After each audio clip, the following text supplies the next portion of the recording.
पतित आत्मा होगी तो पतित रास्ता पकड़ेगी, पावन आत्मा होगी तो पावन रास्ता पकड़ेगी। पावन इंद्रियां भी हैं और भ्रष्ट इंद्रियां भी हैं। मरते समय याद आने की बात है। अंतमते सो गते, सारा जीवन जो याद करते रहे वो ही रास्ते में जाना है।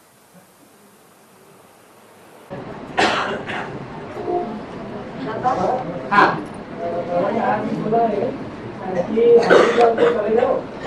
हॉस्पिटल में चले जाओ और हॉस्पिटल में जाओ और उनको बोलो कि आओ हम तुमको 21 जन्म के लिए निरोगी बना देंगे। 21 जन्मों के लिए निरोगी बना। हाँ आज बाबा ने बोले अभी।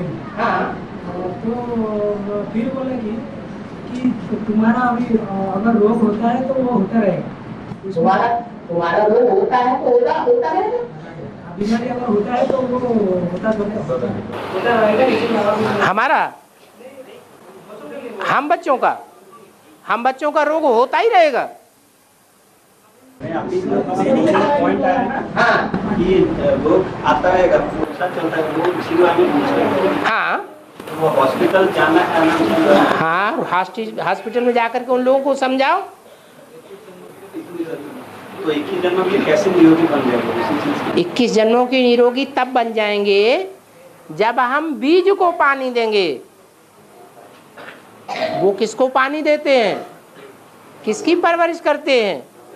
शरीर की परवरिश करते हैं। पत्तों को पानी देने से पौधे को पावर मिलेगी क्या? है? नहीं मिलेगी।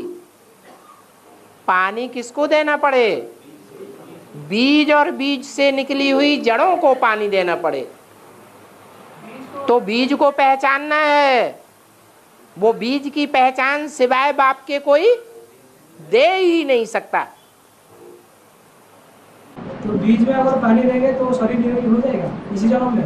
कौन से पानी की बात है? फिर भगवान बाप आते हैं तो मनुष्य सृष्टि का कौन सा बीज है जिसमें पानी देते हैं? कौन सा बीज है जो पानी को धारण करता है, जिससे सारा मनुष्य सृष्टि रूपी झाड़ सरज सब्ज हो जाता है? कोई बीज है? प्रजापिता है। हाँ,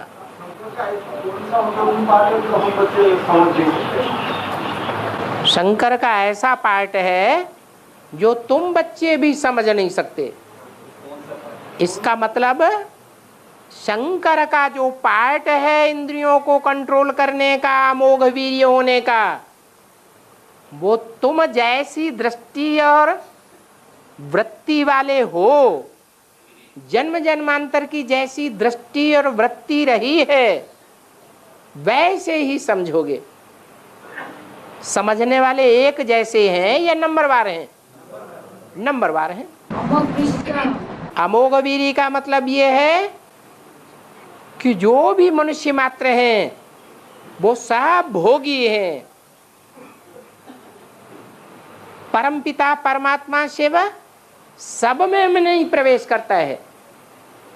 वो सिर्फ एक मुकर्रर रथ में प्रवेश करता है। उसी को सबसे जास्ती संग का रंग लगता है, निराकारी स्टेज का। तो कर्मेंद्रियां निराकारी बनेंगी, जल्दी निराकारी बनेंगी या साकारी ही बनी रहेंगी? निराकारी बनती हैं। जब कर्मेंद्रियां निराकारी स्टेज को धारण करती हैं तो जो शक्ति है कर्मेंद्रियों की वो छीण नहीं हो सकती।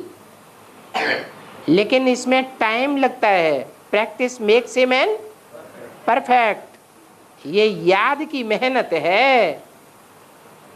याद की मेहनत का मतलब ये नहीं है कि शिव प्रवेश करता है तो याद रहती है। नहीं, शिव कोई पक्षपाती नहीं है कि ब्रह्मा में प्रवेश करेगा तो ब्रह्मा को जास्ती याद आएगी, शंकर में प्रवेश करेगा तो शंकर को जास्ती याद आएगी। नहीं, ये अपने अपने पूर्व जन्मों का हिसाब किताब है। पूर्व जन्मों में जिस आत्मा ने जितना जास्ती सात्विक स्टेज का पार्ट बजाया होगा,